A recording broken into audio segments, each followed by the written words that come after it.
Once a defendant has been convicted and sentenced, the very last stage of the criminal litigation process is to consider any appeal. In this tutorial, we will look at the options open to defendants to appeal against their conviction or sentence, and the more limited rights of appeal by the prosecution. Appeals from the Magistrates Court. There are three ways in which a defendant may challenge a decision of the magistrates: appeal to the Crown Court, appeal to the High Court by case stated, and appeal to the Administrative Court, which is part of the High Court, for judicial review. Appeal to the Crown Court.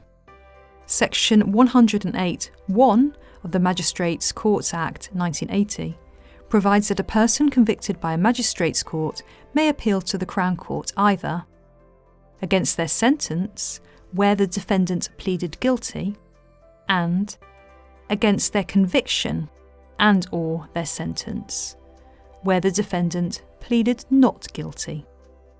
Therefore, a defendant may appeal against conviction and/or sentence.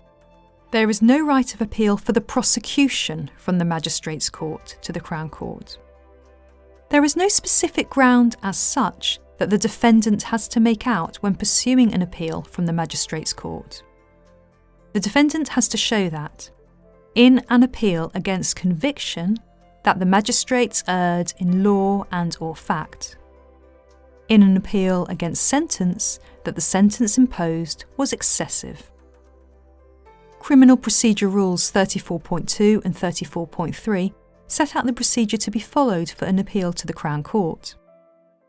The notice of appeal must be lodged with the court officer for the Magistrates Court and with any other party, usually the prosecution, not later than 21 days after the making of, or failure to make, the decision appealed against.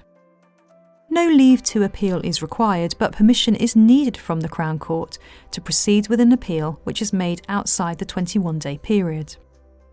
The notice of appeal must state whether the appeal is against conviction, sentence, or both, and should state the grounds of appeal.